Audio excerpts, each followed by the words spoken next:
Just let it sit. Just let the song ride for a bit. 8 seconds, okay? Then I can say whatever I want.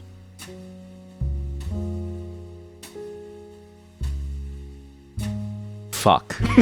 Sorry, it's just YouTube joke. It's just a YouTube joke of like the whole thing of you can't swear in the first like 8 seconds or something. Anyways, hey, welcome to Roottreemania. What was the thing I was gonna say? Oh, my computer's dying. So there's also another update that I'm going to give you, chat. My computer is slowly dying. I don't know why. I actually have no clue why. Why is it not full screen? Well, it is, but it's like weird. Oh. There we go. My computer is slowly dying. I don't know what to do. I've tried my hardest to try and figure out what's going on with my computer, but things are slowly going crazy. My RAM sticks are fine. I did a mem test overnight and it was fine. So some of the component of my PC is dying. I had to bump my overclocking from 5.1 gigahertz to 4.9, which means this game is gonna... Oh, the travesty. I won't get 500 frames per second. I'll get like 200. It's not even that much of a drop. I'll get like 495 frames per second. But it does mean that there's a risk that I crash today. Okay, so if I disappear, just know that they got me. If if the stream ends and the recording stops, okay, know that the Roottrees Corporation boomed me. All right, that moan TSKR.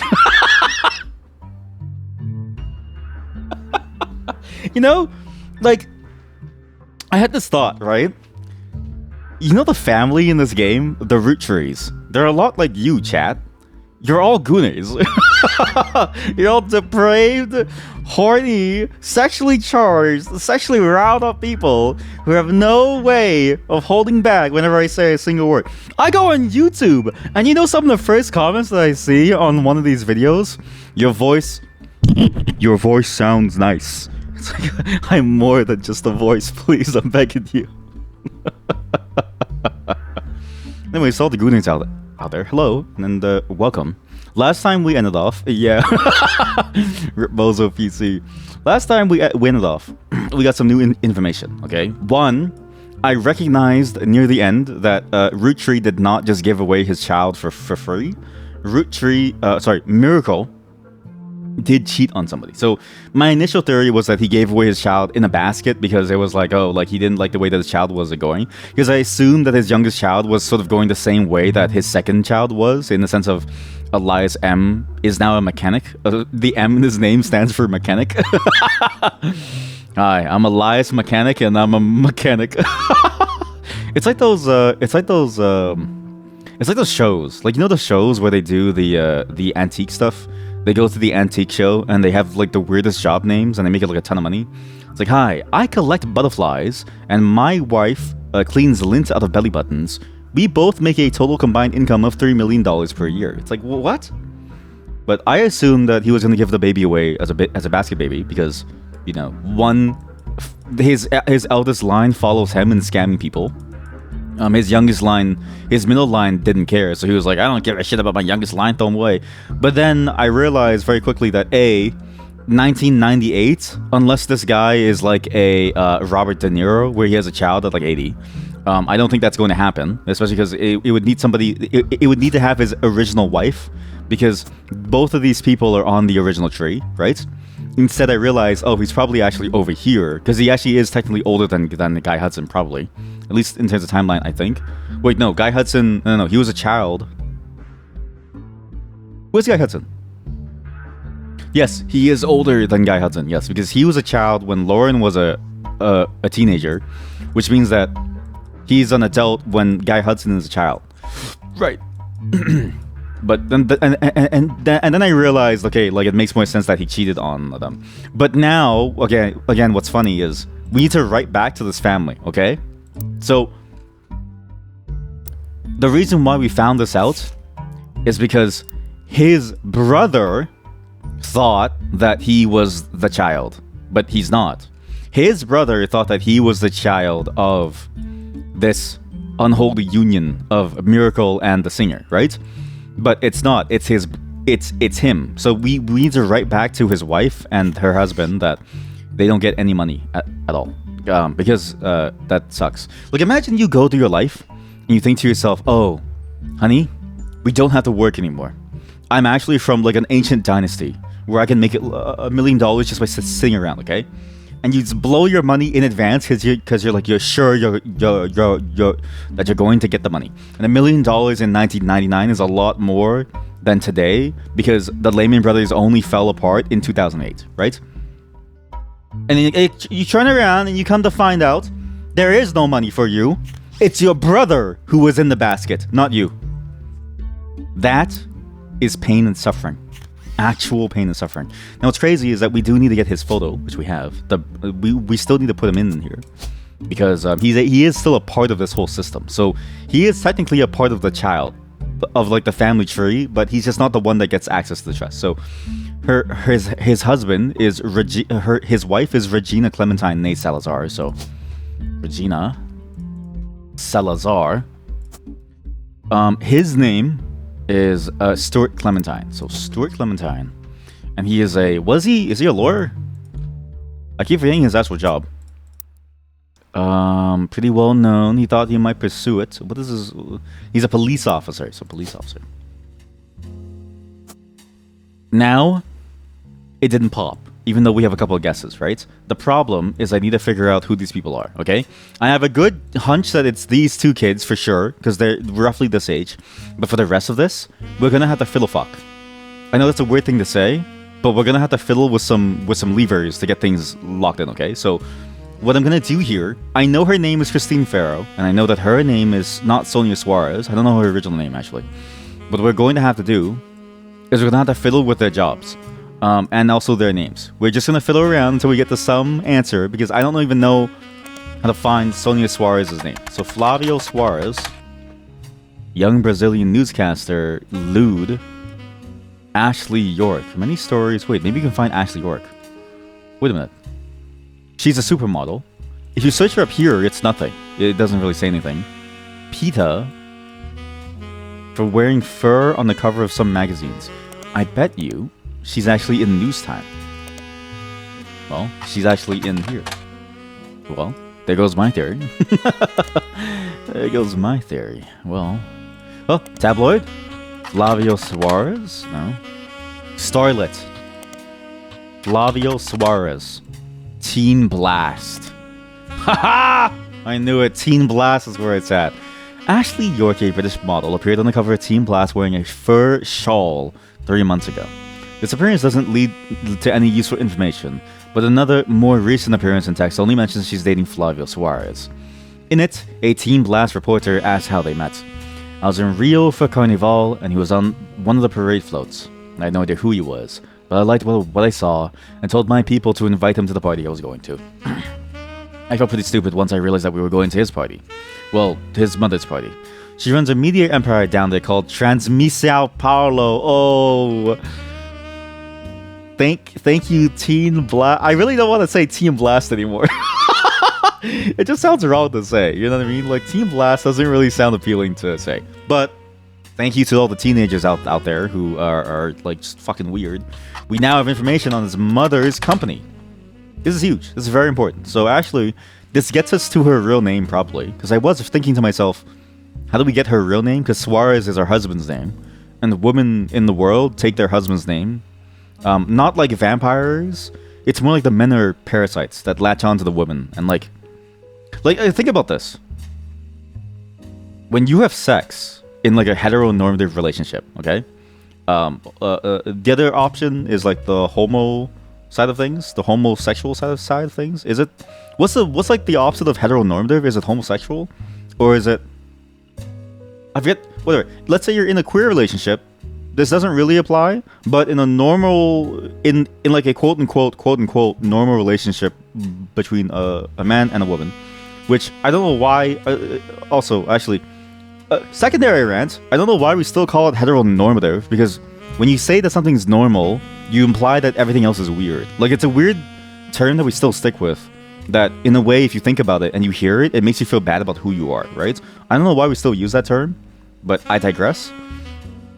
In this relationship, if men are mosquitoes, but like the opposite, or like men are parasites, like you know how like the parasite wasp puts a parasite instead of a bee? Same thing, the man shoots his load instead of a woman, and then like she gets all pregnant and stuff like that. That's I've always thought about this connotation of men being parasites to be a very apt thing to say because of the way that like your load extrudes from your orifice, from your nozzle. And I've always thought that it was a very odd sort of thing to have and to sort of see, and that people don't really talk about it very much. Well, actually, to be fair, I think MindGeek is still one of the highest earning Montreal companies, so you don't really know. If you don't know what MindGeek is, it's one of the few Canadian companies that is actually making money. And if you don't know what they're making money from, don't worry about it. Don't worry about it. Ashley York. Okay, well, I need to organize this.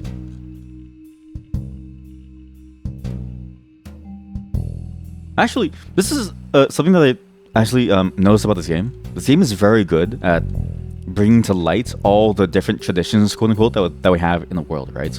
Because the way that we see the world is very sort of strange. The way that we see the world, we see it in the sense of like normal and not normal.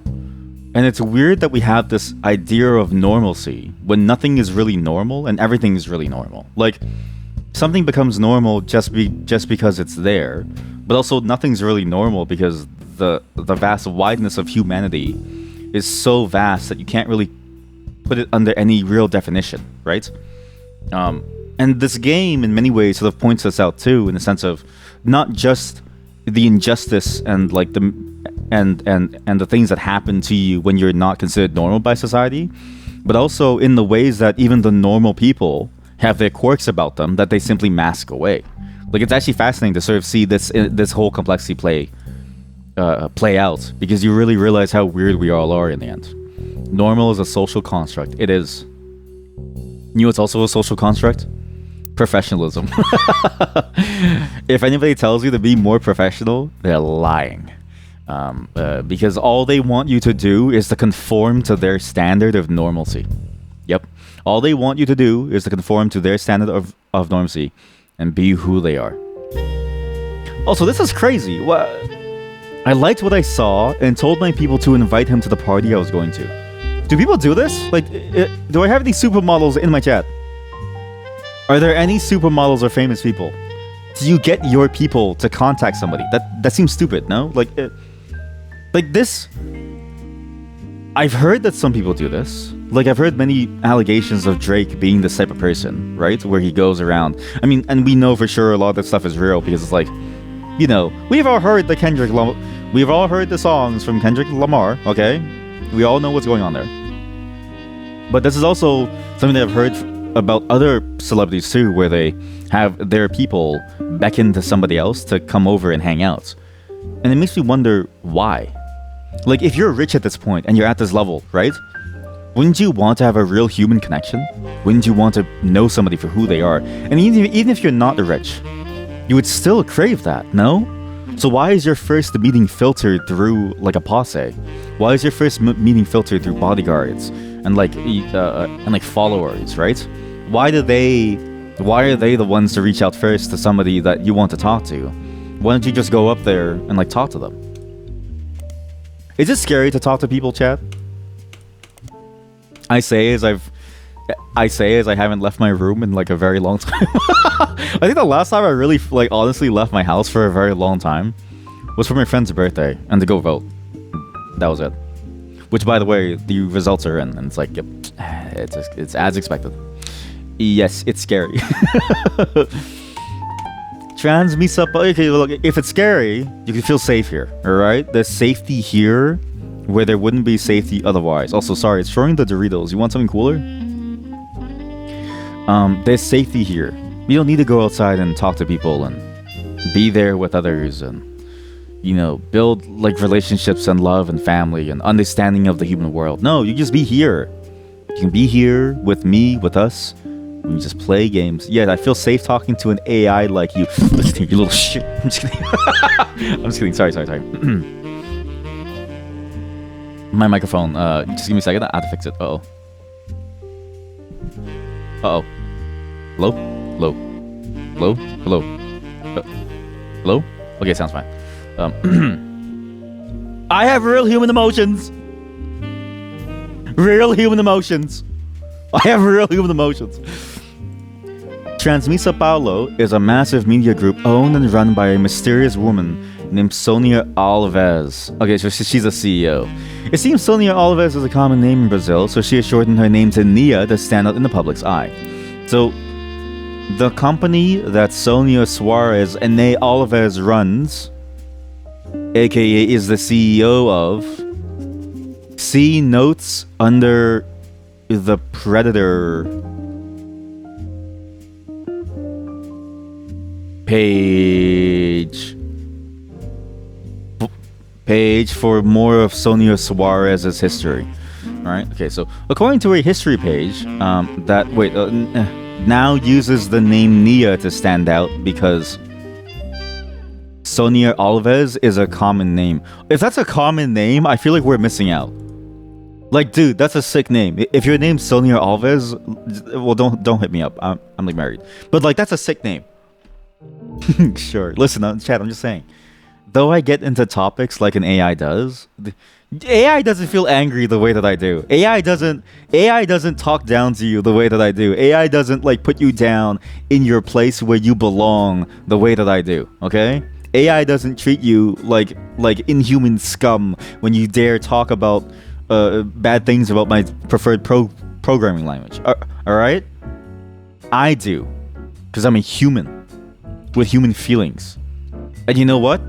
After this stream, I'm gonna go cry. According to a history page that's focused on the company and vague unsearchable details, Nia received a significant inheritance in 1980. So, significant inheritance from Guy Hudson as part of the business deal, quote unquote, and his coercion with sex. Again, I'm assuming it was mainly coercion. And invested it in many different manufacturing businesses in a hometown in Brazil, aka she was a part of the military coup government. At the same time, she had just begun to learn the ins and outs of running her television network, aka when her husband installed her in the television company in order to try and sway public opinion over to him. She continued to work in television until in 1988 when Brazil began its period of reform. She felt this was a perfect opportunity to launch her own media company using her investment and connections. Now, her company owns television networks, magazines, newspapers, and advertising firms. After doing some translating, the page about Nia lists her as unmarried. It does not go into any other relationship history. Searching for Nia online, you learn that she stays out of the spotlight. She doesn't even appear at shareholder meetings. She sends a proxy. So we already have a photo of her, but now we also have a real name of her as well.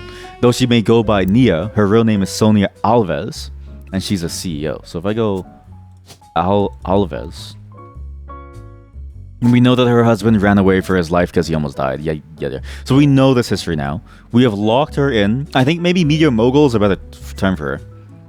And we know for sure that that's her. So we've solved the Sonia Alves angle. I don't even know how to begin solving the Susan angle. Nor her husband. Ford? Maybe let's switch to children. I know that's weird. Sorry, that's a weird thing to say. That's a very Drake thing to say, you know? Like it's a... Let's switch to children. Melissa Ford. You know what? Which one runs? Heather Ford runs. She's an athlete. And why is that important? Because, and I don't know this, I don't understand this, there's a huge obsession with school sports. Like if you go to high school and stuff, you're on a sports team, you'll have random adults watching your game and they're cheering you on. And I don't really know why, because like most of the people who do those sports end up doing nothing with their lives in the sense of like they train all their time for it at the neglect of other things. Sometimes it really depends. A lot of it, like there's been a lot of reports that a lot of it can be gamed, but the bar is so high to join those teams that it's like a huge drop-off rate where most people do not get to join a team, right?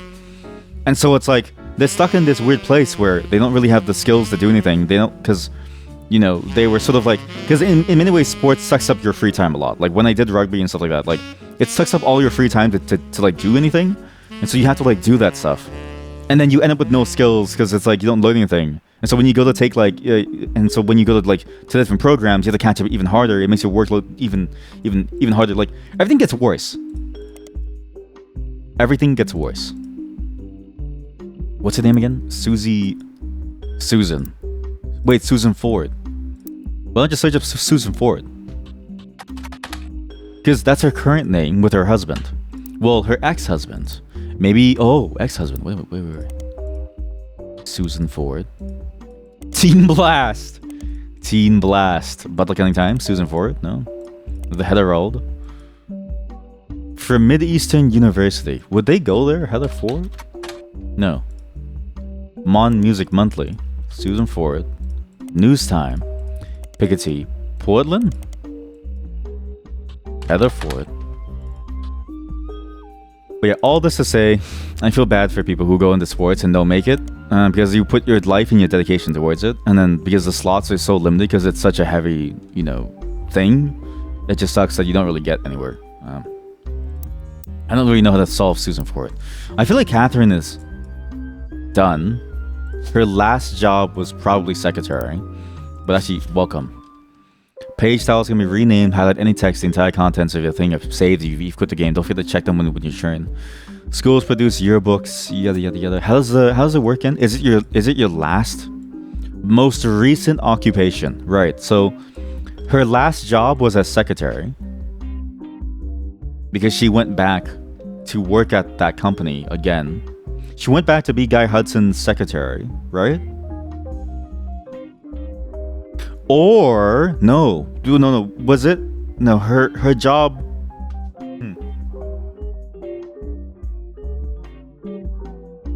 Was it a job? We need to read this again. Now that I think about that, if it's the most recent job, was her job the food delivery? Because there was a bit about them meeting because she did food delivery for her mother. Her mother being Elizabeth, who was a supervisor on the Anderson farm, aka the Roottrees Maple Company farm. Whoa. Here we go. Christine Garland responded, met years ago, 1978 Valentine's Day. When did she get fired? That's actually key. So this is the shakeup. This is the year of shakeup. Christine is not in this list. Douglas Rosenberg, Corrine Schwartz, Beatrice Watts, Catherine Garrett, Christine, Susan Ford no longer works in that department. 1979, Christine Garland is no longer working for Roottrees. So she was fired in 1978. And then, here we go. Valentine's Day 1978. She and her husband Steve, who was a chef at Antonelli's, met years ago when she delivered produce from her mother's farm. Steve used to work extra hours just to be there during her deliveries. Although they grew apart when the restaurant switched to supplies, they reconnected by chance and eloped at the end of last year. Now she has a bun in the oven and they're both working as much as they can. She's a secretary, but went back to delivering produce on the weekends. So actually, trying to save her money to move to Boston and open their own restaurant. So, Steve Garland. A listing for his cookbook. The blurb mentions he's been giving lessons from his home kitchen for the last month, so he can keep an eye on his son. Local authors sued, so this is when they were sued. But it's actually the foreword of the book that talks about specifically what she does now, or what they got up to. It's specifically this bit. The most recent one is the interview with the kids. So, featured James and Robert Garland, fry dye, playing tie-dye shirts that the servers were. Vegetarian dishes. Most of the offerings are inspired by Thai and Indian food. Nice. Samosa cone, a disaster. You ruined the samosa. Robert, 3 years younger, age difference, delegated to sous chef. Credits his love. Most kids hate vegetables. My mother grew up on a farm that supplied this restaurant. So, maybe she wasn't a secretary anymore.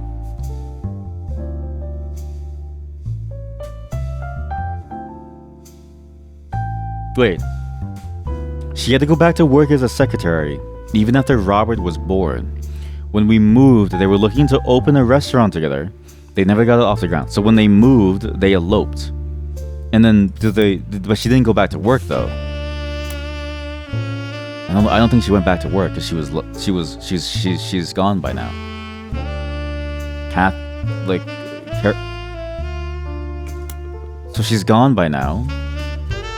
She didn't come back. But at the same time, Sam Madsen only had the documents until 1984. But it's 1999 now. And when Robert was born, how old was Robert? How old was Robert? I think we're getting closer and closer. This was in 1998, so last year, from the game, 3 years younger than James.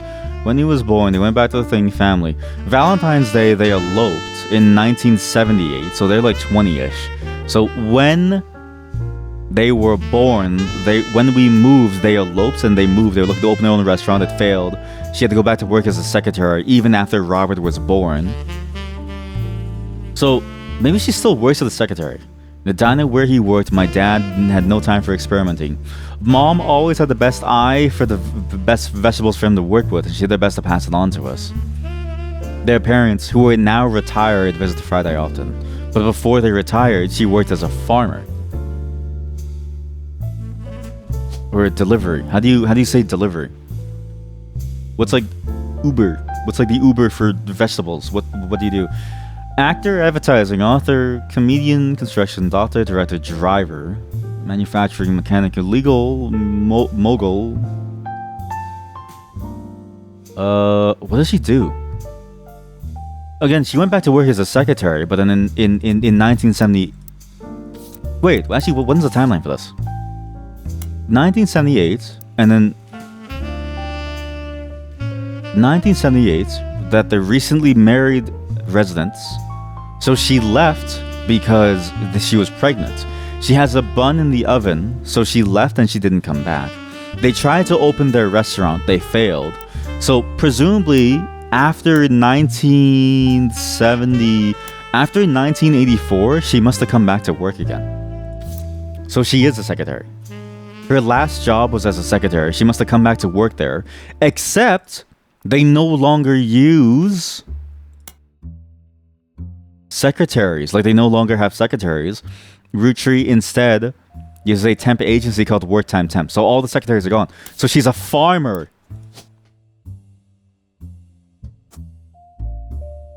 I don't know anymore.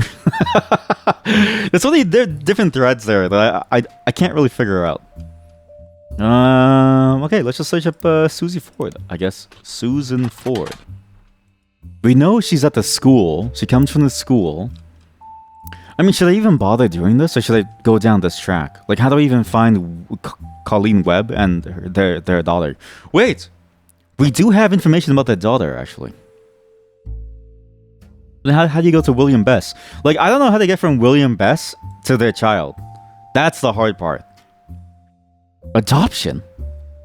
I also don't know how to get from, like, here to there. Wait a minute.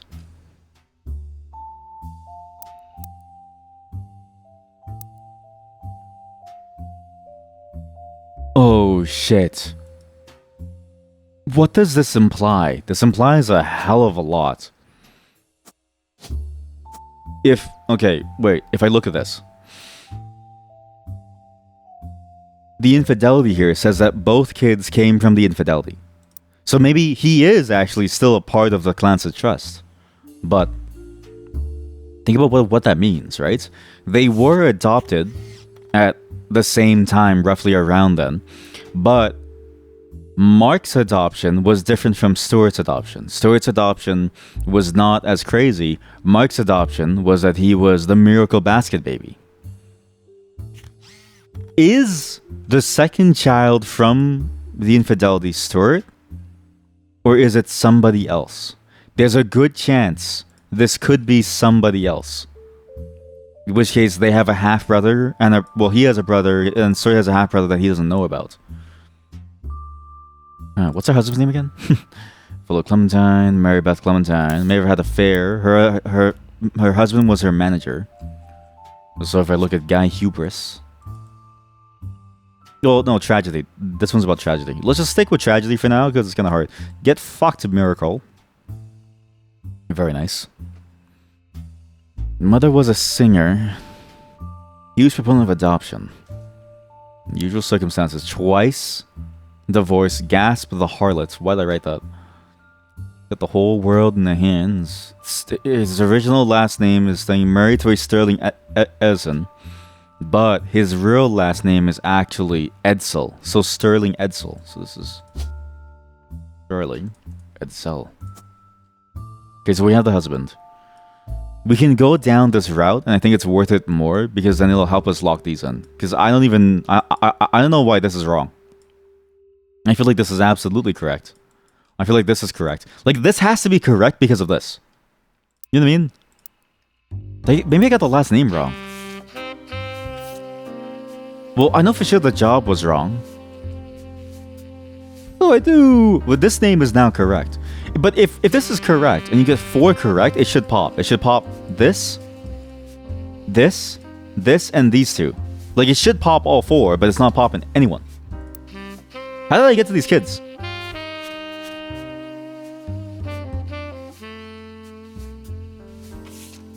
I sort of thought to myself, if I was this job, I think I would go crazy. Because this job does imply that you need a lot of effort to keep information organized and stable. Because if you don't, you lose everything. Give me a second. Because if you miss any piece of information, any of it could be incredibly important. And so you have to be careful to write everything down. But what if someone burns my house down? You know what I mean? Like the Roottrees could send anybody to like get me at any moment. They could end me for what I'm doing. Christine's no longer secretary. That's why she had no thing either. Susan Ford is no longer employed by the agency. Okay, well, what about Susan Ford's child? Here we go. Thomas Hughes didn't believe that his child was his. Thomas Hughes, currently former student of the school, Mrs. Hughes. He married the school's newest teacher. This is a red herring. I do believe that this is a red herring. I highly doubt that this is a very important thing to have. But Grandorf Dove. We should search this elsewhere in different periodicals. Public County Times. Chef's Signature. The Herald. Modern Music. I don't know why. News Time. Piketty. There's no way the teens care about a school for the deaf. This is not the... It's not to say that there aren't kids who actually care about people's feelings and who they are. Like, that's not to say that there aren't children out there who care about others' well-being. But like, most kids don't give a shit if you're deaf. They will make fun of you for it because they're evil and cruel. So we got over to Team Blast. Okay, thank God.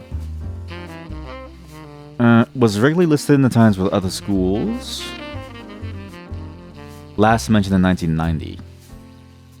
Center of Crime article. New Hudson Wing. If I do Hudson Wing, maybe it's a... We just need information on Susan Ford.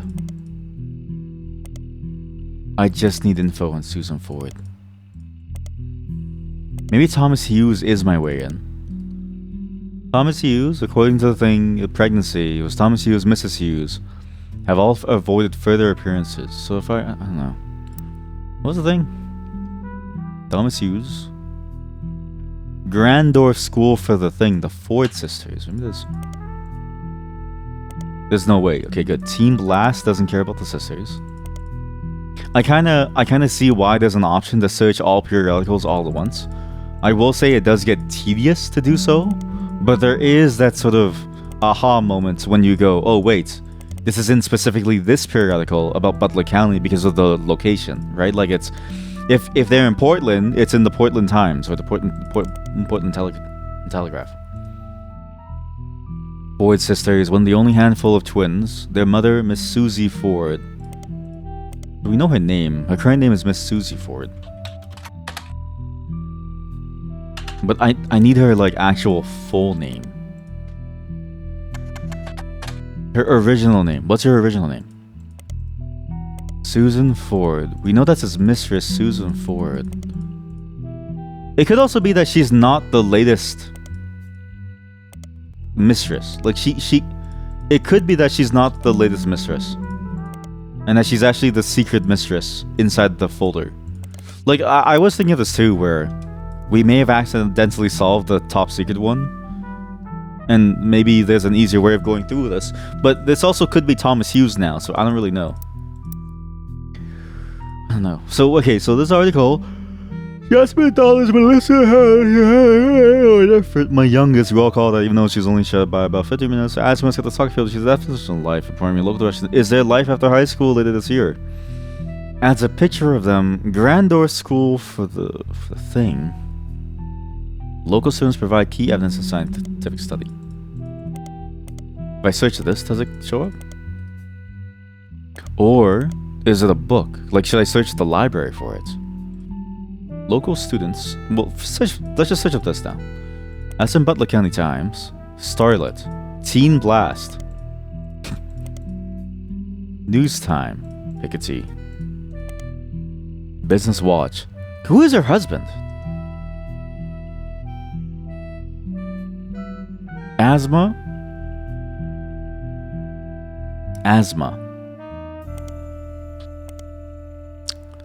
Formerly Grandorf Dove, serves much of Pennsylvania and nearby Ohio.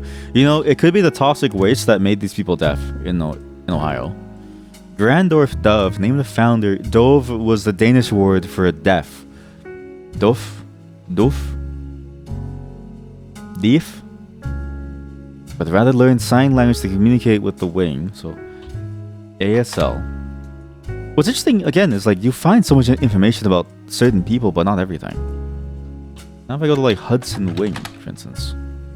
Smaller, separate, offers ASL courses. Got the name after the president of Roottrees. Vague history section. Came with the assistance of the employee of Roottrees at the time, which is Mrs. Ford, Susan Ford. Her husband. Service like this could go. First teacher. Add afternoon classes. I searched this over here. Until I have an epiphany, I think we leave this for now, okay? But I also need... I have an opportunity for an epiphany, because I'm going to go pee right now. And every time I enter my washroom, I uncover more and more secrets of the universe. Because as I'm peeing, my brain is working overtime to keep me occupied, because I feel like I have attention issues. BRB. As the liquid left my body...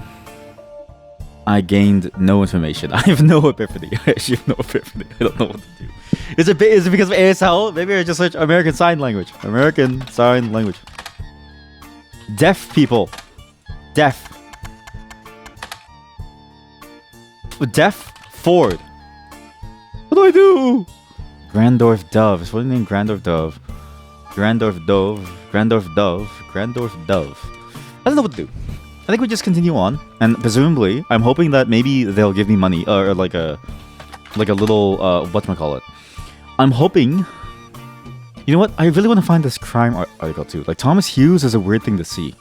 Mrs. Hughes. Thomas Hughes. Thomas Hughes. Crime. Grandorf Dove. Thomas Hughes. Grandorf Dove Hughes. I'm hoping that either Clark or Sam is going to come back and give me information about what I need to do to find out who these people are. So, the guy Hudson Line is dead in the water, but it's fine because we should be doing this anyways. So we just continue from Clementine Mark. Now, my Clementine is easy because we just look at Colleen Webb. Because we know that he has a restraining order against his daughter. That he actually decided to just go and ignore his restraining order, which is crazy to me. Currently at my front door, besides other thing, front door, okay. Billy Sims, kind of a badass. Old day Leon Kennedy with how he suplex Mark from behind, right? So this was because he has a thing. Here we go. Restraining order filed against him from his ex-wife, Croc Clementine.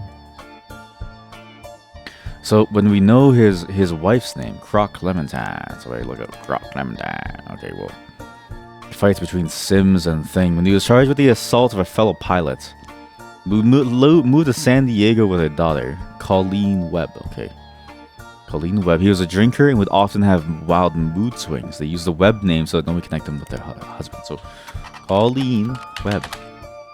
What? But also his daughter is named Webb as well. So this also notes that his his daughter is named Webb, which makes sense. So Webb, Colleen Webb. How am I gonna find info like Colleen Webb? Have I just skipped too far ahead? Like, there's a good chance I've skipped too far ahead. I don't think I was supposed to find out about Guy Hudson. Are we? You know what, chat? We're not even done with 5Ps, are we? Are we done with 5Ps? I don't even know if we are. No, we are done because we found his whole family line. How can I get to his daughter? How can I get to his daughter? That's a weird sentence to say. How do I get to a man's daughter? How do I get to your daughter? Okay, Crocodile Clementine. The infamy list, basket boy of 1950. The infamy list. Although his marked nickname would imply he hails from Florida, a lot of others on the list come from there, Australia. He's from Los Angeles. If I look at Los Angeles. No. He lost his job as a regional airline and tried to board the wings thing, and he was charged with trespassing and assault because he punched his co-pilot. Smuggled animals across the Canadian border. Yep. You crazy Americans. San Diego. Wait a minute. You search up San Diego. Surely there must be something in San Diego, right? So, Mark Clementine. News time did a small piece. Their goal was to approach from a different angle. Mark's ex-wife. She and he met. She left them and moved the thing. Fellow pilot. Then only did they manage to interview Sims' wife, Carla. Wait, Carla Sims? Maybe we can find something from Carla Sims. Ah. Carla Sims comes up very occasionally in a small percentage of the articles about Billy Sims. Carla appears to be a nickname, although you have no way of being sure. It seems to most often stand for Carlita. Carlita Sims. Surely Carlita Sims has information that we can use. Carlita. So what is Billy Sims? What in the world is Billy Sims? Crocodile Clementine, comedic sensation under the name Croc Watch, which we know is also the name of a toy. Our good friend Croc Clementine. Restraining order on his daughter. How do we find a restraining order? What will Croc get up to next? Croc Watch. Portland. Croc Watch. If you search this up, it's just a watch. As seen on TV. Doesn't seem to be very popular. Definitely unrelated to your search. What if I just... Okay, I don't want that. Croc Watch. Croc Watch. Croc Watch. Croc Watch. Mark Clementine. We just go through every single periodical until we find more information about him and his ex-wife. I need to know about the details of his... whatchamacallit? Restraining order. Airport newsstand, San Diego. Raise them by themselves. They use the web name, so no one would connect them. Piketty. Oh! Piketty magazine is kind of sleazy, so they're not afraid to publish a few details that more reputable news publications normally wouldn't. Here we go. I do love sleazy magazines. You look up the Billy Sims incident, and it seems that they did report on it. You get a few new bits of information, though it might not be useful. Billy Sims was once arrested for throwing a Molotov cocktail at a company that was found to be testing their products on animals. I mean, good on you, man, in terms of like a whatchamacallit, a moral standpoint. But like, dude, you're just killing... Like, this is the thing, right? Let's say you hate company... let's call it X as a sort of like a placeholder, like... X and Y and Z. There's totally no reason to denote it for a certain thing. But let's say you have a company called X that does things that people really hate. And in protest, you go and you kill the employees. Well, guess what, buddy? The CEO is still alive, right? You've got to do a Luigi. That's the way to hit him where it hurts. You do a Luigi, you get rid of the people at the top, and everything's gonna shuffle around. That's how you get it to work. Luigi showed us the way. We need to continue to do what he does, the gospel and the Church of Luigi. According to police paperwork, Crocodile Clementine's bill was paid for by Tostarito Jacobson. Isn't a Tostarito like a chip? Isn't that... He sounds tasty. It was fairly expensive. I swear to God, the Tostarito... is a brand of chip from Tostitos. Tostitos, Tosteritos. Tostitos? Tostitos? Tosteritos? I don't know anymore. It was fairly expensive, so why did Tostarito pay for his bail? Piketty interviewed other students that were at the event to find out if anyone knew anything. The word going around was that Mark Clementine showed up because his daughter Mary was graduating that night. His daughter Mary was graduating. See, kids, I'm gonna teach you a good lesson. Snitches get stitches. Stitches get stitches. His daughter, real name. So his daughter's real name is Mary. Mary Clementine, but he calls her by Mary Webb. So we need to find out about this Tostarito angle. Okay. Bail was paid by a delicious Tostitos brand chip.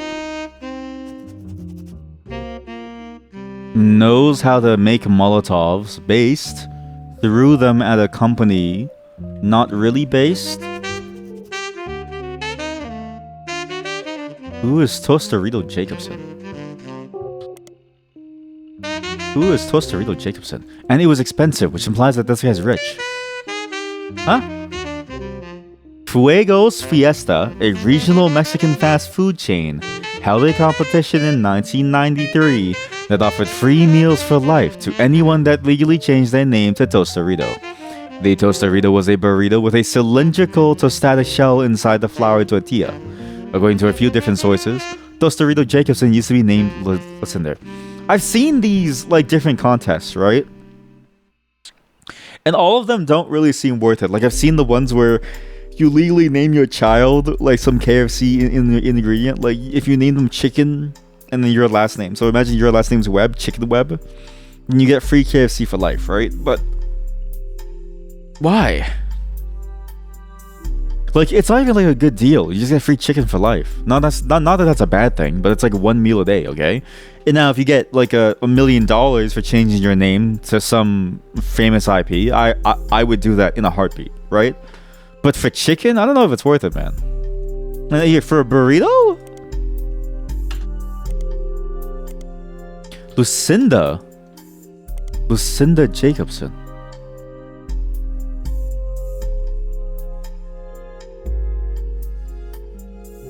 Holy shit. Holy shit. Holy shit. Okay, well, that was unexpected. Jacobsons. So, yeah, the Jacobsons did a scam, and they were in a crime article because they scammed being in a wheelchair. Lucinda was Edith's sister, and Edith Jacobson is married to Miracle Jr. Oh my god. Oh no. Wait, so did they know about their long-lost sibling? There's a crime blotter article about Edith Jacobson that also mentions a Helen Roottrees and a Lucinda Jacobson. Who's Helen? Right, Helen Roottrees was the wife of Miracle, and they were found. They're pretending to be church employees and attempt to get a room. Huh.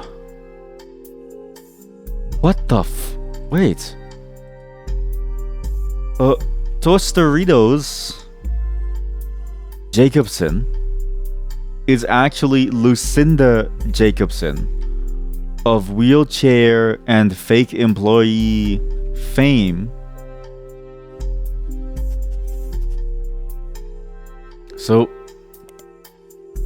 this implies one of two things: that the family knew about Mark this whole time, or that it's starting to get a little circular and incestuous. Like, at some point, the circle gets a lot, like the radius gets so low that it becomes like an incestual thing. But, okay, let's see how this goes. So, Lucinda Jacobson is her. That's interesting. Why? Well, yeah, why?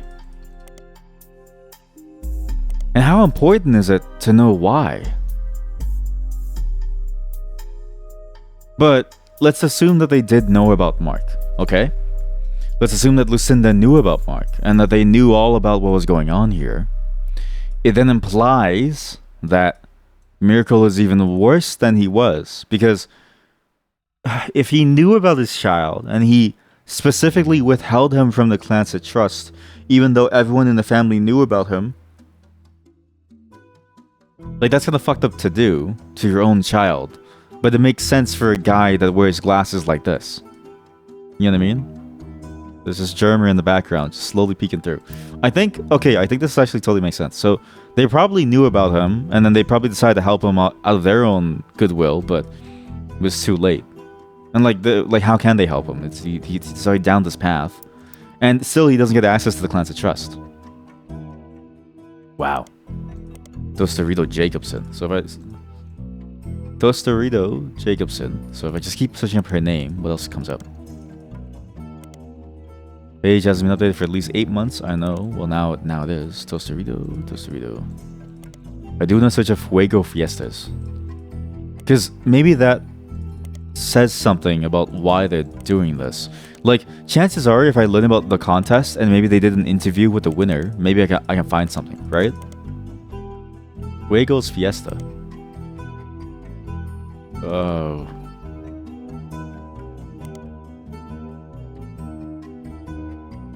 So this is here. So we do that. Okay, so maybe it doesn't really matter what happens, right? Like, maybe it doesn't matter what the name is. Wait, but in 1993, so this happened recently. This wasn't that far back. Fuego's Fiesta.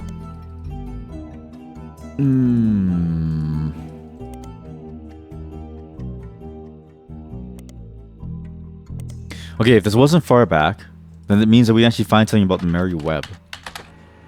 A Mary Webb in San Diego has a website called Web on the Web. Okay, that's a funny name. Apparently, it's a personal travel diary that also doubles as an advertisement for her travel agency. They have descriptions of Mary's services, including booking flights and cruises. Almost all of them involve extremely niche audiences. It seems Mary is the #1 agent when it comes to booking spiritual vacations aboard ghost ships and in specific hotel rooms that are said to be haunted. What the fuck? She also has a dedicated section for more traditional modern cruises that cater to specific groups, such as fans of boy... What? Fans of boy... What? Well, is a travel agent runs her own agency. It's like the mystery machine of, like, van whatever thing, but real. That is kind of cool. Like, I do watch Scooby-Doo and I think back to the movie and I think to myself, man, it must have been kind of cool to be as part of the movie on an island where things are haunted. Like, it must be fun to go there as your job and get paid, probably like peanuts, but still get paid to help people's mysteries. In a diary entry, she talks about the trips she's personally taken and uses that as an opportunity to feature descriptions of amenities and excursions that the ships offer, even when you're on them to see a specific band or ghost. There's also pictures of ships, hotels, landmarks, and places she's visited, as well as a picture of Mary herself with a ship in the background. One of her diary entries actually mentions the day that the photos were taken. She was allowed onto the ship on a port day in San Diego with a professional photographer she knows. This photo of Mary has been added to your evidence. So she recently graduated, because 1993 was when it was in bail, 6 years ago. Makes sense, you're only in high school for like 4 years. Yeah, it totally makes sense. Totally makes sense. So she's in San Diego, which is not anywhere here. Chef's signature, the header. I just want to make sure that her name is fully searched up, you know, like we know everything about her. But Mary Colleen is an interesting name that we could search up as well, which is her original name. Sorry, Mary Clementine. Wait, Mary Clementine. Isn't that the name of the character from The Walking Dead? I swear her name is Mary Clementine, no? Well, her name is Clementine for sure, but... Team Blast? I don't know. Huh. So only Mary Webb.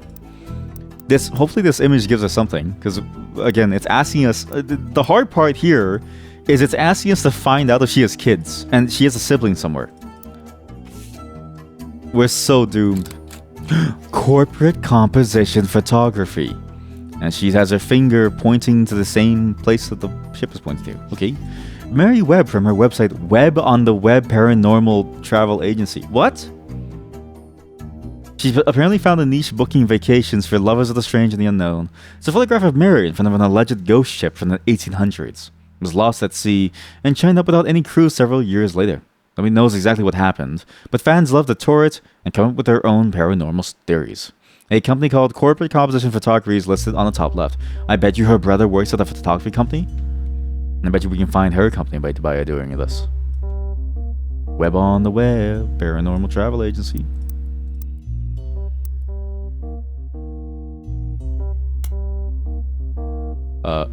Her.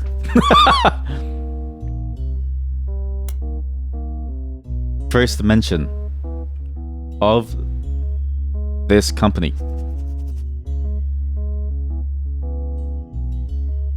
Her site is Web on the Web Paranormal Travel Agency. We do this.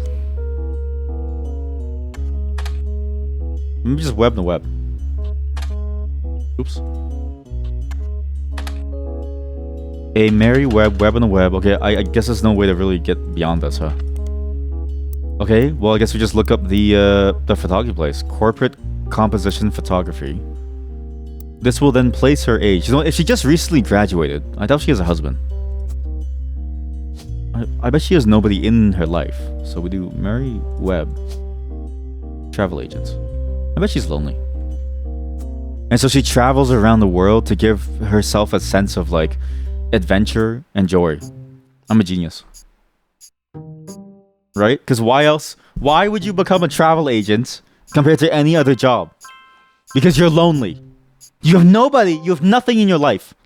Nothing is going well in your life, and you've got to leave the past behind physically to really be able to move on. Every travel agent I've ever talked to has been lifeless, listless, has been lacking something in their lives, and they've been just trying to replicate it by trying to give somebody else happiness.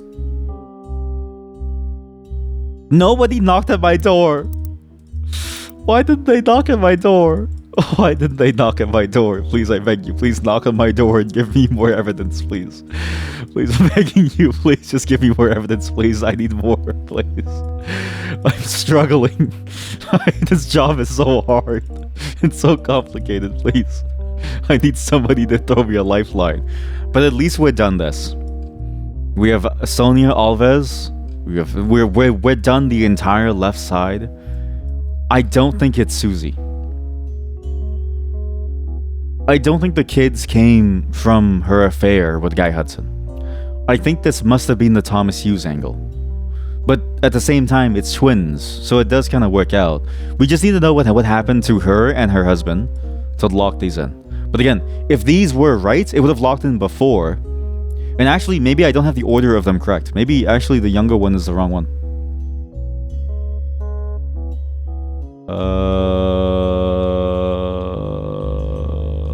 Maybe the younger one is the wrong one. Is that life after high school? Presumably Susie had twins.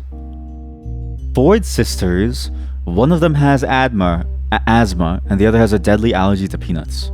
Their mother, a Miss Susie Ford, who is principal at the nearby, was really contacted by researchers looking to identify.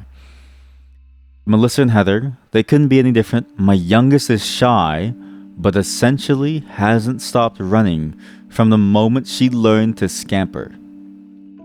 Shy. Asthma has kept her sister off the field, but she's the definition of extrovert. So the one with asthma, the youngest is shy and doesn't have asthma. I'm stupid. Because it's oldest to youngest, and actually, we don't even know the names. Like, we don't know the order of the names.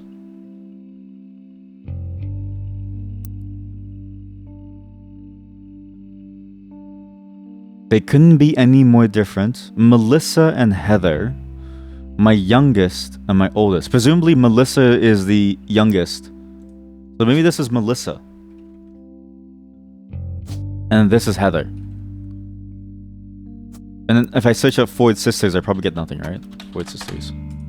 Yeah, it's just this. Okay, I'm assuming this is why the order was wrong and why they didn't pop. Was they were the wrong order. She's older. Because the youngest has peanut allergy. That's actually kind of messed up that she has a peanut allergy and they make her hold like a peanut bar thing. That's she's going to die, no? Isn't? Okay, so that's 2 done. We now need to search up this travel company over here. And we'll go back to the mother at some point. Oops. Okay, copy. Don't search periodicals by the search. Corporate Composition Photography is a photography studio that was listed on a few different sites for businesses in San Diego, which is notably where the entire family lives. It seems to have been possible to hire them to take professional quality photos for businesses of all sorts. As far as you can tell, it appears to no longer exist.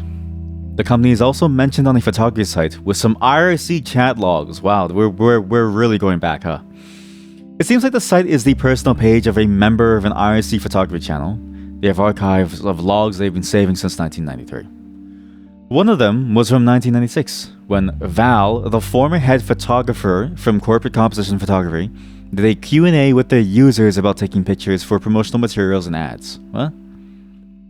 Most of the questions and answers are pretty technical. They not only seem irrelevant, but generally go over your head. One of the questions, however, mentions that Val was on the cover of Telephoto and asks about Iraq. Okay, oh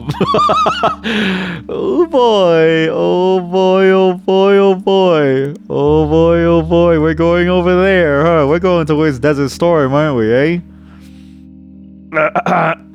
Wait, was it Desert Storm? Was that the name of the American operation in Iraq? Desert Storm?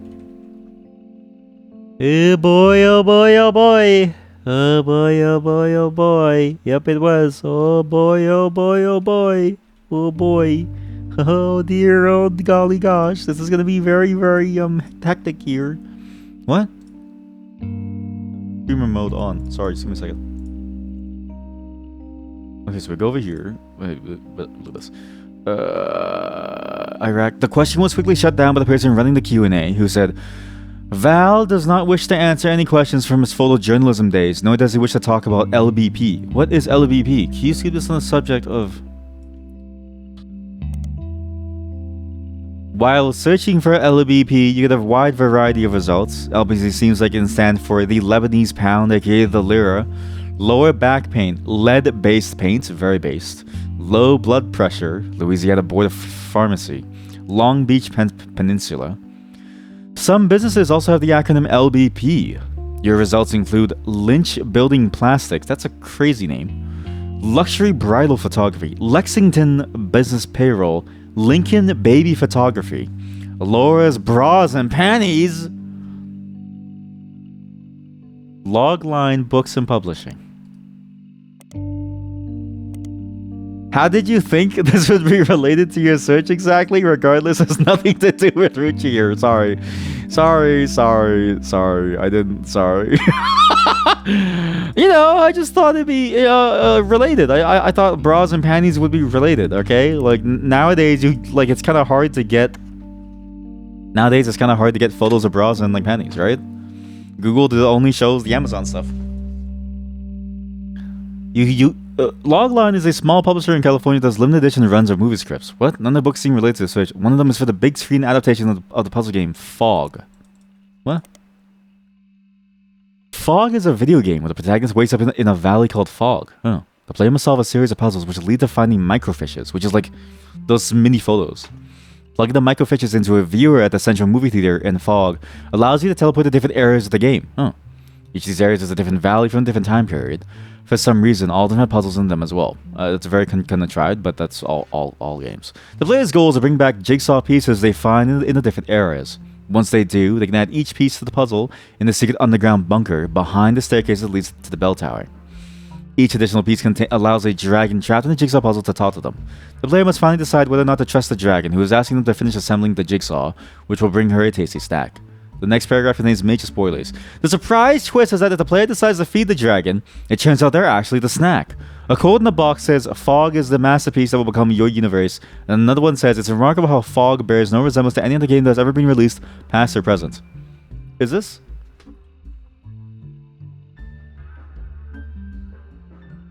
No, not Google Maps. No, not Dog Game. Dog Jump is a super addictive Telegram game. What the fuck is this? No, Fog game. Fog. You can't search for this. It's impossible. So what? Who? Logline Books and Publishing. Huh. A logline is a concise, attention-grabbing summary. Well, is it spoilers? I don't know if it's even real, man. I think it's for sure Lincoln baby photography or luxury bridal photography. Presumably, they took a photo over in Iraq. So, okay, wait, so on the cover of Telephoto... Wait, was on the cover of Telephoto, asked about Iraq. About LBP. Telephoto is a photography magazine. Oh my god. Yes! Val Clementine. Val Webb. Okay? LBP. Not the bras and panties. I don't think it's luxury bridal. I think it's specifically Lincoln baby. Luxury bridal photography is a photography business, which is a good start. Unfortunately, it seems like it's located in Ireland, and its owner is named Nicholas. He goes by Nick Luxury, but you doubt that's his real name. It's very unlikely that this is related to what you're looking for. Nick Luxury. Nick Luxury has a website, and on it, you find a scan of some paperwork that proves your suspicion is correct. He wasn't actually born Nick Luxury, but rather changed his name legally last year. His real name is Michael Luxury. That's a cool name, though. Michael Luxury is kind of cool.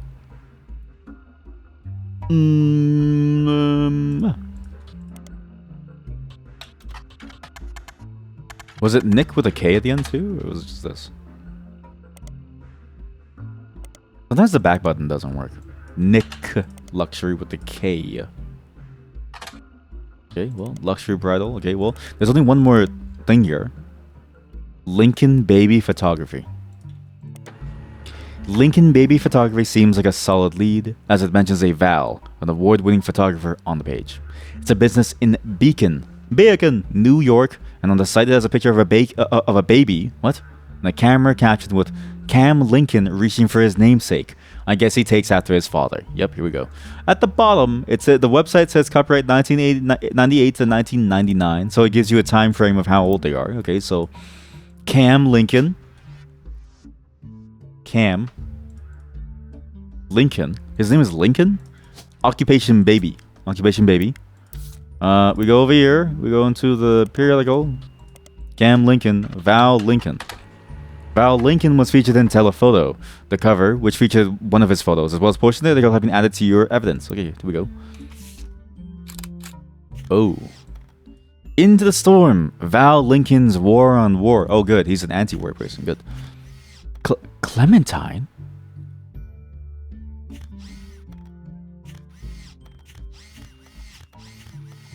Oh. Oh. Oh. Oh. Oh. You know what I mean? What do you do now? I don't know what you do now. But oh. That's what it is. Val Lincoln, the husband. Something Clementine, the sister. Oops, wrong spot, sorry. Wrong location. Sorry, wrong family. Sorry, wrong family. Didn't mean to bother you guys over here. Didn't mean to bother you. So, yeah, this totally makes sense. So, Val Lincoln, the husband. Clementine over here. The sister of Mary. She was a part of Desert Storm. Well, she, like, you know, because she's a soldier in the U.S. Army at the time. So, Telephoto is a photography magazine. Okay, wait, I need to write all this down, okay? So we got all this information. Val Lincoln. Name on photo. Name on soldier in photos. Name tag is Clementine. Meaning what? Val's partner is the daughter of Mark. Okay, and we know the son's name. I forgot where I got the son's name. Oops. Oopsie daisy. Oopsie daisy. Cam Lincoln. Name of their child. Okay, so name of their child. Okay, cool. So that's the name of their child. Notably, mother. She has no arm. And then photo was part of magazine piece that seemed to be against the war. Kind of based to be against the war. I do agree. That's pretty good. Okay. He won the Sepia... A photographer who went overseas during Desert Storm. He won the Sepia Award for photojournalism, specifically for the photo on the cover. Val got a start in high school when he took a photography class because, in his own words, he couldn't decide what else to do and thought it'd be the best career in the world to shoot for Playboy. That's... Val, you're...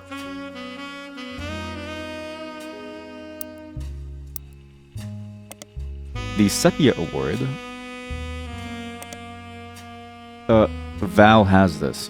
Is awarded to excellence in journalism each year. The organization that gives this out seems to be independent and not associated with any publications or magazines you recognize. So don't search for this. Well, good to know that he cares. He basically said like, oh, like it's about if he can just go back to Playboy. I mean, to be fair, that is a good thing to like. It is a solid backup plan, right? Most people don't even have a backup plan, so it's pretty good. But as a backup, I want to remind you.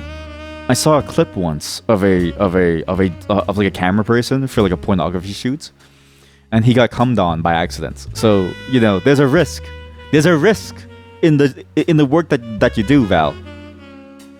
But they quickly found he had a knack for it. Began to skip lunch in his free periods to spend more time in the darkroom. After graduating, he tried to pivot to landscape photography, but didn't have any passion for it. Yeah, because landscapes are boring as heck. I work much better when I'm trying to tell the story of a person or an object. Yes, because a picture is worth 1,000 words. Like this picture is worth 1,000 words. Actually, speaking of pictures, they updated the game recently. So now the sisters have an entirely different look, which is interesting. And actually, we can see the original photo by going back to here.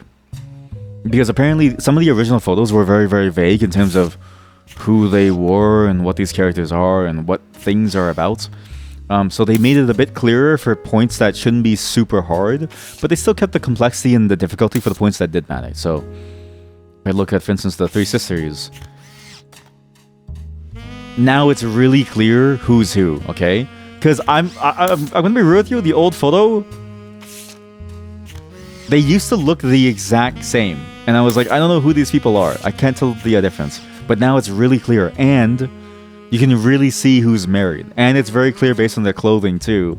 And apparently the text of it was updated, too. So, sorry, those are weird tangent, but this game is still getting updates. Pretty cool. You quickly found he had a knack for it.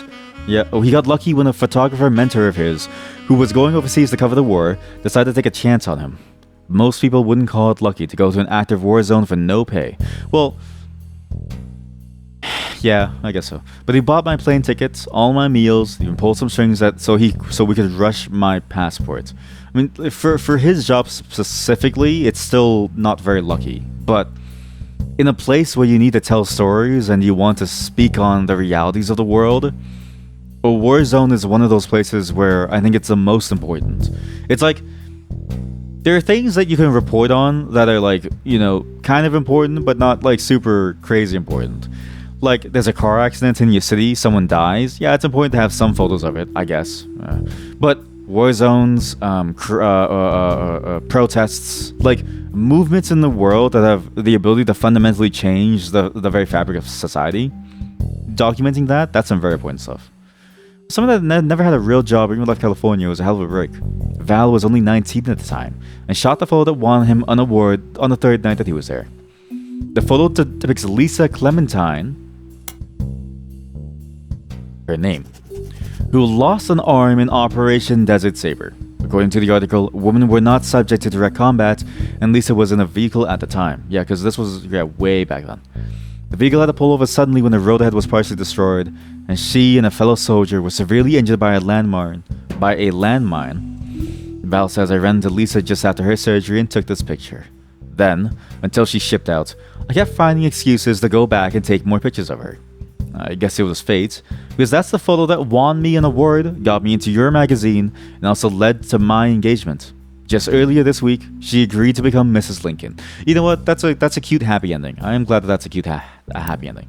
But in the context of what she was probably doing over there, it's a little But you know what? We now have a name, the face. She was, I don't know what she was there. Housewife? I don't know. What was she doing? Well, I guess we'll find out from the baby, right? God, that's an ugly baby. You know what this baby looks like? It looks like, this baby looks like one of the Three Stooges. As an adult, trying to act as a baby on the camera. You found this image on the Lincoln Baby Photography website. So there's Cam Lincoln reaching for his namesake. Right, so that's his namesake. Cam Lincoln. What is your job? Oh, we can just search her up actually. Wow. Lisa Lincoln. Lisa Lincoln, here we go, is, according to a military website you find, an amputee who lost a limb in Desert Storm. Yep. She runs a support group for fellow veterans in Beacon, New York. Nice. Runs a support group for veterans. She makes another appearance, listed as a professor at West Point, a military college.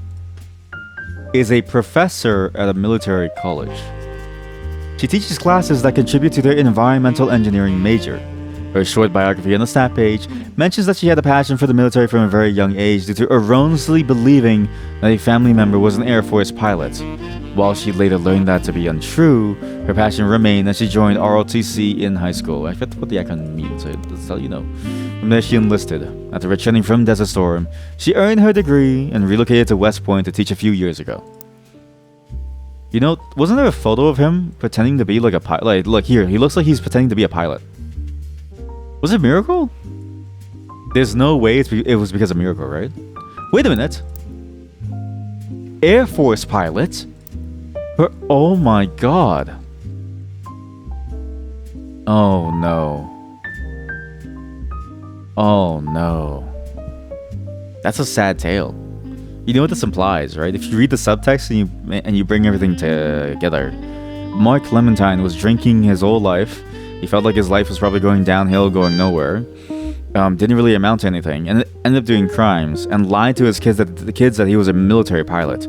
This explains why he was away from home for so long, and why he had to leave the civilian side of things to be an illegal animal smuggler.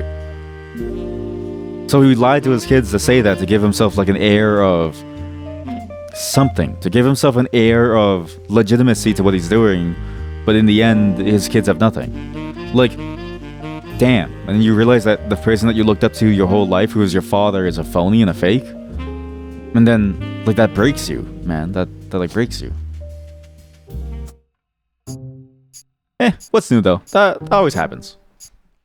Can't trust anybody in your family. Just key to the thing. Yes! I got the children! Shit, sorry, I didn't mean to say that.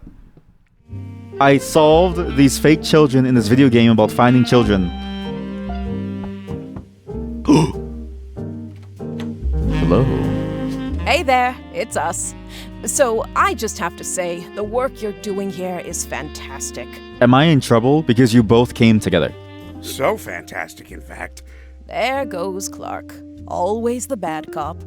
Go ahead. So fantastic, in fact, that all those stocks that Sam gave you, well, they're worthless now. So actually, we can't pay you anymore. Bye, Mr. Detective, sir. Well, our law firm, Ruby Legal Enterprises, is having trouble keeping up. Ooh. So now we have to go towards the Ruby Legal Enterprise side. Now we get to figure out what's going on with the Ruby. They're actually begging us to stop submitting new root trees. They said it's getting difficult to verify your progress. Eh? Well, consider that a good thing. I told Clark you'd get results. Yeah, exactly. And really good results. No, I feel like I'm a genius. I feel like I know what's going on. She says that like I didn't believe her. Regardless, the bad news is it's going to take 5 potential tree additions before anyone locks in from now on. Okay, that's a very game way of explaining this, but sure, I do appreciate it. 5? And keep up the good work. Okay, and then you guys have documents, right? Where's my new evidence? You didn't give me anything to work with! BRB. I'm back. Sorry about that. I went to go get some water, and I don't drink coffee anymore because it gives me insane anxiety.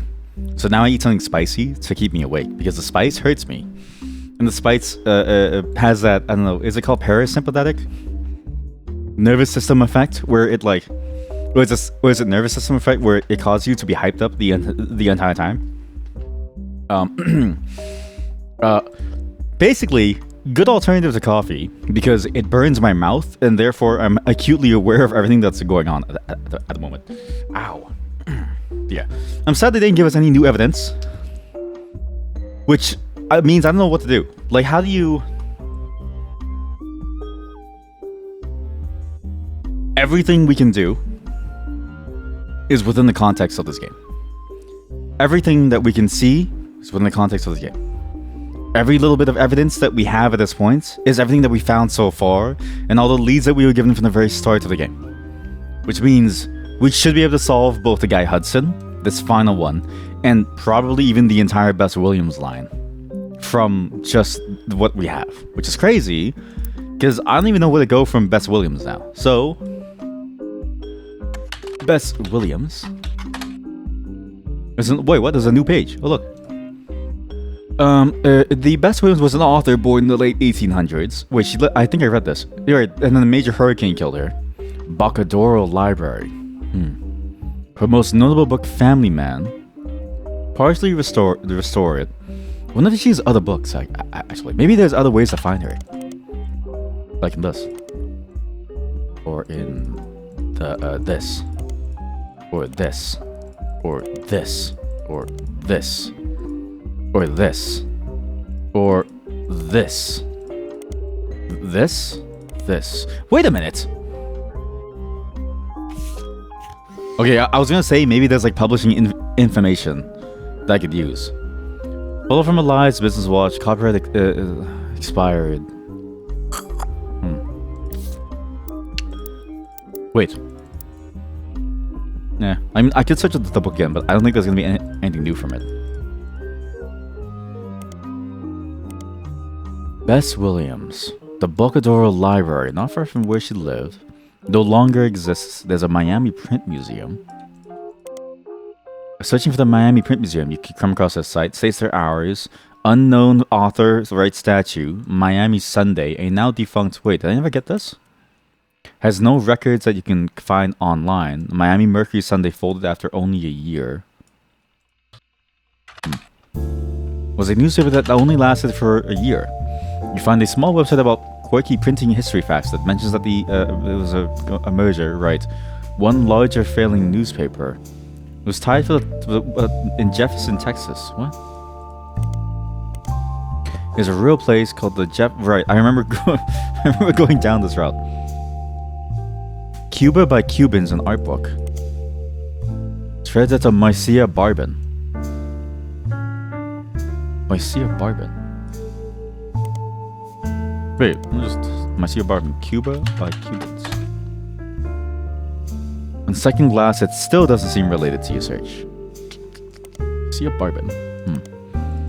Well, how do I go from here? So, Miami Sunday, it's dead. Bess Williams Bocadoro Library. This gave me a photo, which I used. Building is free. One of the exhibits is in a courtyard. Wait, Bocadoro Library. Yeah, Bocadoro Library. Let me switch to this. These are my periodicals. What the County Times. Family Man. I think I need to find this. I think I need to go through the other pieces. Because how did I find out about Bess Williams? I found it out through Lauren's diary, right? That was the key, was going from the Lauren side of things. I found that. So maybe I need to go from Grandma Gwyneth. Or even Elias Rootree himself. Like there's a good chance this is gonna have to go down this way. Bess Williams. Family Man. Reprinting of a book about Elias Rootree.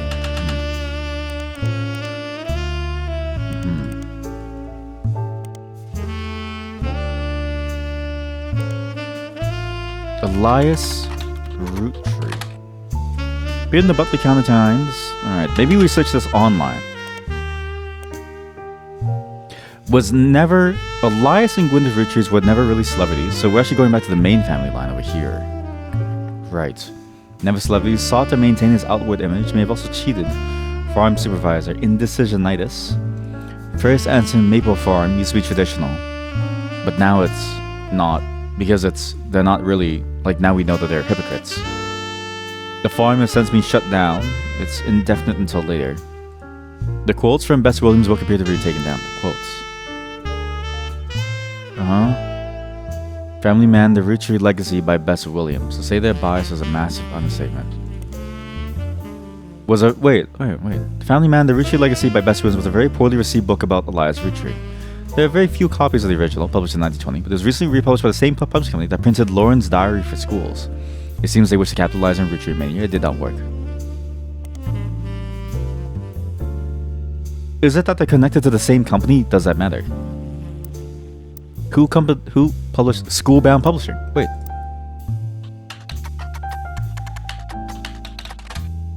Huh?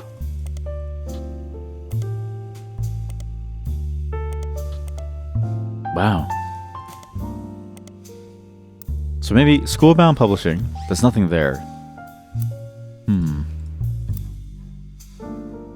Grandma Gwyneth's Eliath, Plaith the Remember Sam. God only put one eye in miracle. My mother's cruelty, pop status. How the hell am I supposed to go down from wherever the hell I am? How am I gonna find these people from the 1910s and 20s? What am I supposed to do? This is the hard one. See, I had a feeling Guy Hudson was way easier because, like, everyone loves sex. Everyone loves talking about sex. You know, pornography is the largest industry out there, basically. But how do you go into this? I need to check out the farm. Whoa. The Butler County Times, Mrs. Cattrall, Sam Cattrall. Maybe Octomom. Wait. Okay, who have we not? Let's go back. What have we done and what have we not, Mom? Have we done Octomom? If true, this would make her daughter. Nobody knew it at the time. As more in Octomom, it echoed the same thing, proved that her daughter. The DNA test proved that her daughter was not a Rootree. So Anonymom was not a Rootree. But they were both secretaries. Why do I feel like Anonymom? She claimed she had an affair with a Rootree that led to the birth of her daughter. If true, this would make her daughter yet another secret Rootree. It echoed 5P's story in many ways. But it's fake. It means that that daughter isn't real. So it's not actually that. Okay, so how do I get to here? Like, how do I get to, I don't know, Bess Williams' child? Let's search up Rootree Elias. Elias Rootree. In the Butler County Times, Business Watch, Award Watchman of the Year, Chef's Signature, The Herald, Mon Music Monthly, News Time. You know what? The Rags must talk about this. Portland Telegraph, Silver Screen Magazine, Starlit, Team Blast. You know what? And actually, they should be talking about not just this. They should be talking about 6 pieces. Way to go back to 6 pieces. I think we go back to the very beginning of the game and we actually try to figure out. Did I never download Sam Madsen's book? Oh my god.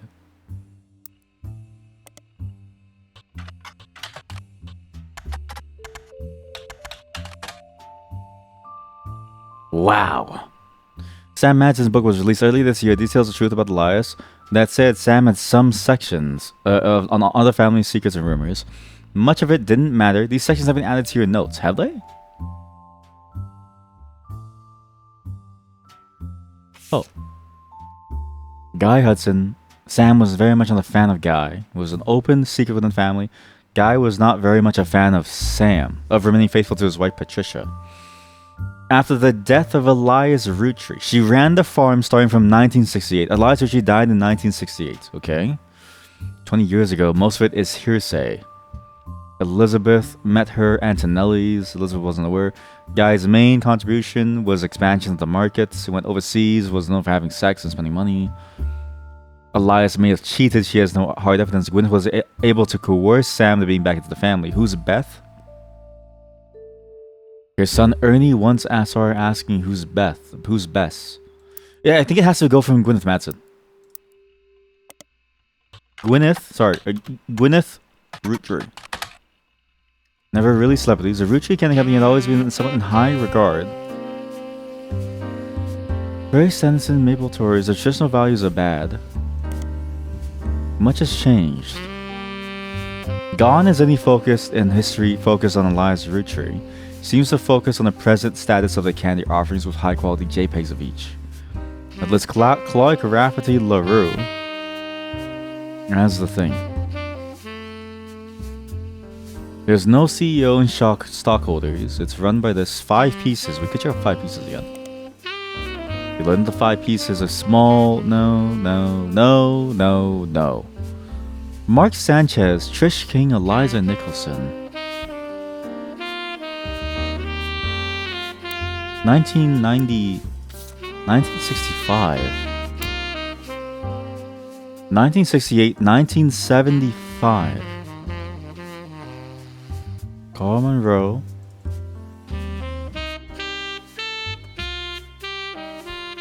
What am I thinking of here? I'm thinking to myself, maybe we can find something that says something about Bess Williams, but specifically maybe her children were brought into the fold to work with them. You know what I mean? And maybe one of the children that died in the plane flight was them. But that's also down the other path of like the conspiracy theory. How the hell am I supposed to find anything about Elias?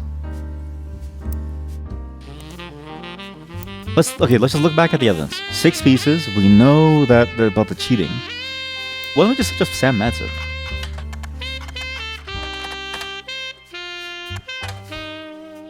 Six pieces. Reviews were mixed. Many took umbrage, vindictive, indecisionitis. Okay, we check out this as well. I think that specifically in here.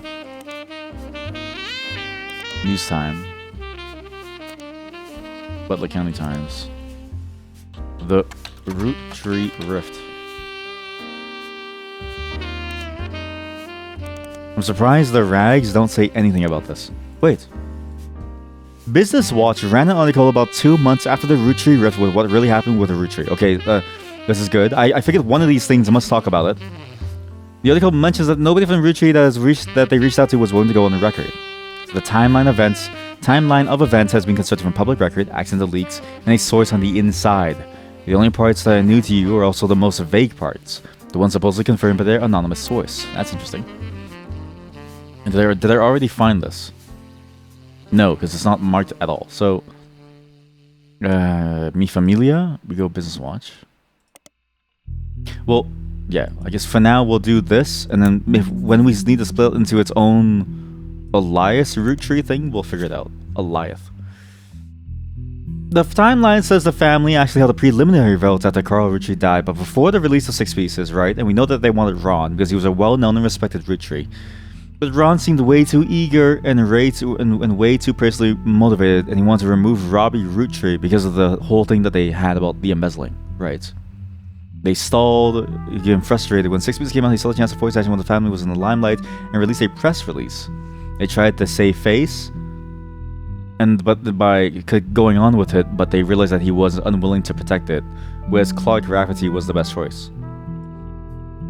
Maybe I've already seen this, because that sounds familiar to what I read before.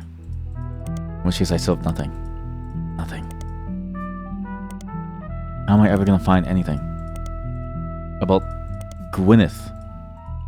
Like, how am I gonna find anything about Elias Rootree? We read this before. Yeah, then Clark Rafferty Rootree LaRue. New president, which does not include Root because it has its own leadership. In the aftermath, right? Much like Clark you already knew, right? His mother was Lauren Rootree. The one notable foray, his first movement was a statement in favor of accepting Sam and his family into trust. Clancy Trust would now be handled by someone else. Could you go from Clancy Trust into Elias Rootree? I actually have no clue. Because Ruby Legal Enterprises, they're now dealing and struggling with the load.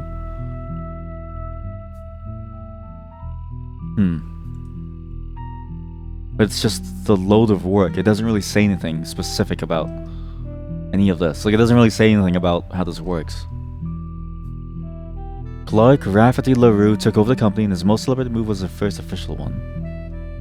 Ron Rootree was announced. Yep, he also done some interviews saying that the truth of what went on behind the scenes is not something he wishes to discuss. He hopes to release a movie about it someday. Gwyn died in Paris, so Gwyn is dead. How do I get to there to there? How do I get to Elias Rootree? Gwyneth Rootree? Gwyneth Anderson. That was her original name, and I wonder...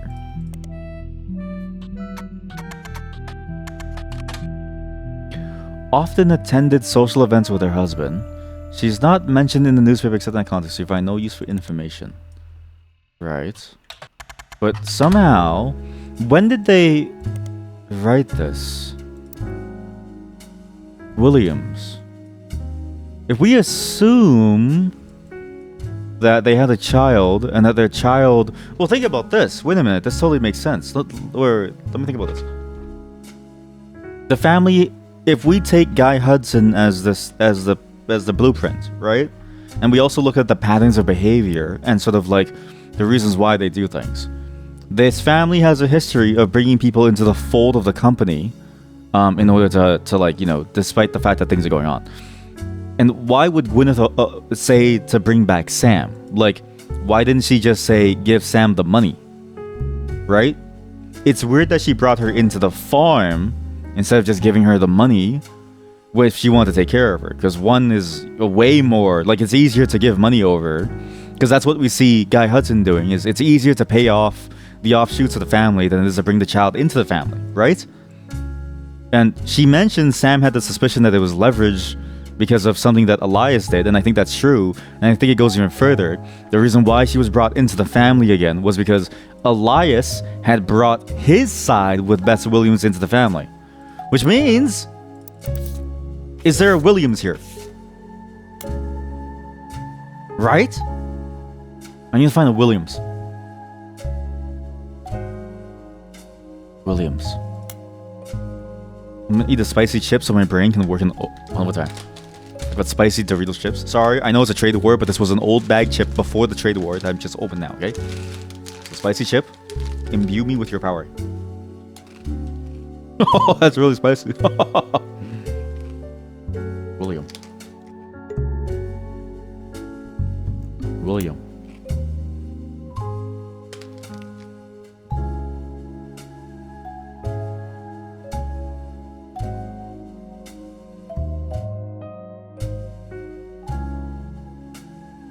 William Sams? Is that? That's first name, last name. Oh. William. You know what? Better idea. We search every name that we see. We just search every single name that we see. Zach Morton. Oops. Wait, yeah, Zach Morton. Why don't we just search Zach Morton? Wait. No. Sam's son Ernie heard Grandma saying, "Who's Beth?" Oh. Ernie Roottrees. Ernie Madsen. Ernie Jr. Okay. Who's Beth? I guess we could search up the supervisor of the farm.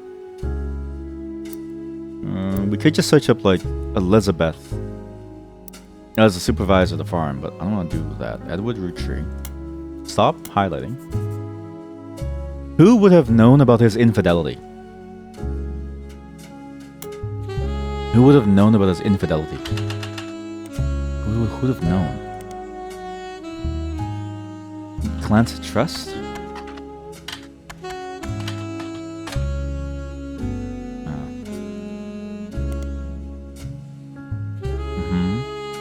Keepers of the Clancy Trust.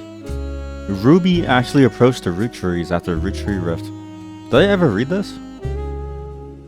I don't think I ever read this. Clark Rafferty LaRue as well as Ruby Spratt. Well, if I have notes for it, then I read it. I never read this. Wow. Was featured in this was after the company took over as keepers of the Clancy Trust. There's an article about the process that interviews both Clark and Ruby. Ruby actually approached the Roottrees sometime in late March after the Roottrees Rift, but well before Roottreemania. I never searched up Roottreemania. Wait, okay, search up Roottreemania. So Ruby reached out first. Ruby Spratt reached out first.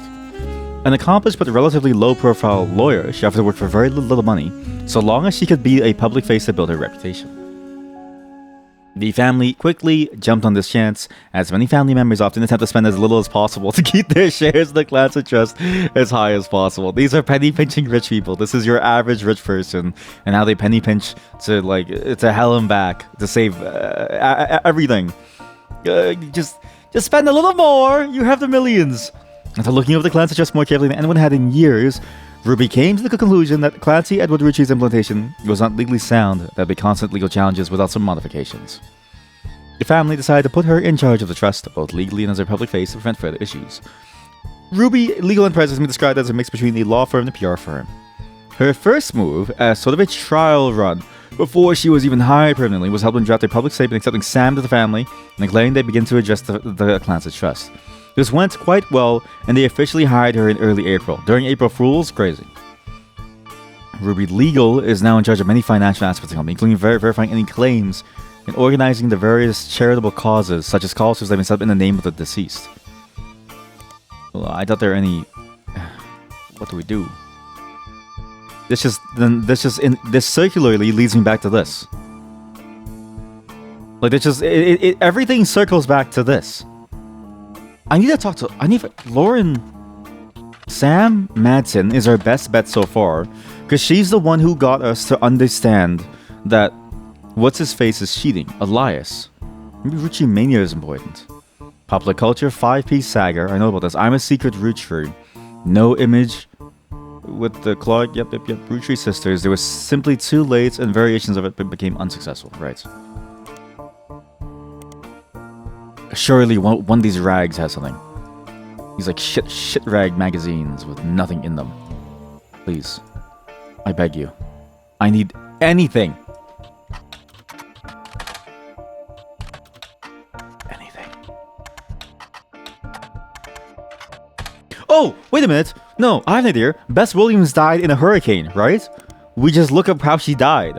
Every time in an obituary, it's like, rest in peace, John Doom for dying in the hurricane. His line is continued on by his sons, Mark and Anthony. You know what I mean? Like that's how it usually goes. So we need to figure out how she died in Miami. Wait, Miami? Yo. Whoa, didn't I have a thing about Miami? The Miami Watch? I don't know. We defined something that says that she died in a hurricane. She died in a hurricane. Miami Hurricane 1926. What is the Miami Hurricane of 1926? Bess Williams died in a hurricane. There's a minor history with the Roottrees. That's a lie. Why do they consider propaganda? There's a site dedicated to hurricane statistics that also mentions when they rebuilt, they renamed the fiction section after it, the Bocadoro Library. I feel like we're just going in circles now. Library system in Miami. Miami Print Museum. And if I search this, I think we get something else as well. No. Miami Print Museum. I just need to figure out, how am I gonna get... How do I find the obituary of someone who died in a hurricane? And it depends on how she died too, right? If her body flew into the air, they're probably not gonna recover it, okay? I think if you fall anywhere from like 10 stories up or something, you just become meat. So presumably they buried like a bunch of meat. Miami Print Museum. Miami Sunday. Original print of Cuba by Cubans in art book. Like, I feel like this is so important. Wait.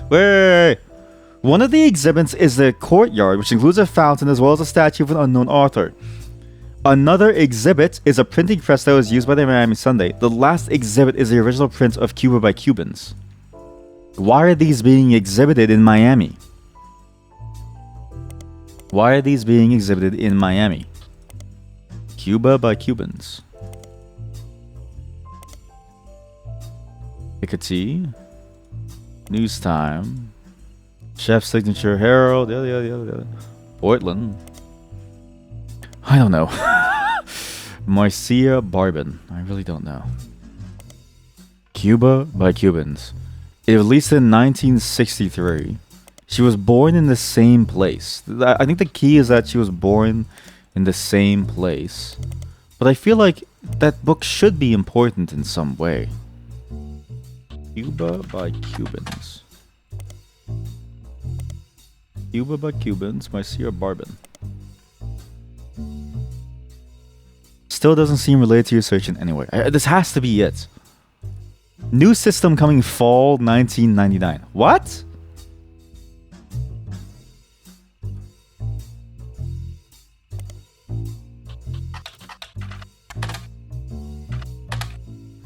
Huh? This update includes thousands of bug fixes. Your computer should now be ready for Y2K. Putting a CD in the drive upside down. We will always prompt you. New system coming fall 1999. It's August. What month is August? That's like the 8th month, right? Isn't this squarely in fall? This is fall time. If this is fall time, maybe Cashew PCs. Right? Maybe I can like go and find their stuff. Here we go. The Cashew PC website is now back up after an extended outage. The advertising department is trying to spin it as a positive. Cashew PCs always bounce back. The effect on the stock price has been disastrous. They're in serious trouble. Your home computer seems to be running well enough. The other day you thought you heard a grinding noise, but it turned out to be a cat outside your window pushing a tin can around, okay? That's not good. Well, I don't know what to do. I'm actually kind of lost. I don't know what to do. How in the hell am I supposed to get to these people? This was in the 1920s. They might not even remember anymore who they came from and why they're here. And how do you continue from that line?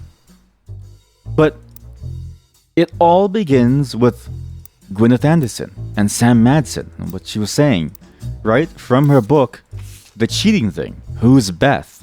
But she has, again, Sam also says son Ernie once asked her who's Beth because he overheard them yelling about someone with that name. But Gwyneth had a lisp saying Beth, Bess, right? As far as Sam knows, he once had a secretary named Elizabeth, a different Elizabeth than supervisor at the farm, but she had never met her. Wait a minute.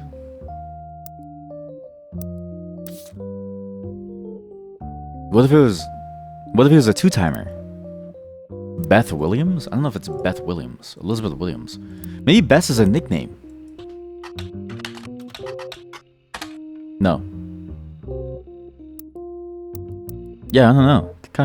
I'm kind of stumped. I feel like I've done everything that I could to go down this line. In a way, I think the thing that you were supposed to do first was probably... Like, I'm probably missing something very obvious. But it's I'm so far in that I don't know anymore. Huh.